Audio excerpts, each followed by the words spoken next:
দর্শক, এই মুহূর্তে আপনারা দেখতে পাচ্ছেন ঢাকার রাজধানী আপনার এই বাইতুল মোকাররম এলাকাতে যে কুয়াশার নির্ধারণ করা হয়েছে। আজকে প্রায় অনেক ধরনের কুয়াশা সৃষ্টি হয়েছে ঢাকাতে, প্রায় একবার আজকে সূর্য আকাশে নাই বলে চলে।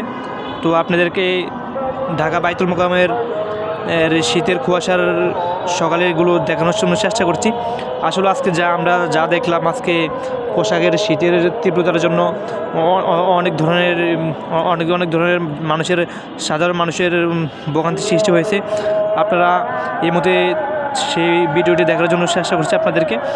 আসলে ঢাকা এর আগে কুয়াশা আর কোনোদিন আমরা দেখছি কি না তা এখনও বলতে পারিনি। তো আবহাওয়া অফিস আমাদেরকে এমন একটি জানিয়েছে যে আজকে এবং আগামী 2-3 দিন ধরে এই ধরনের কুয়াশা থাকতে পারে।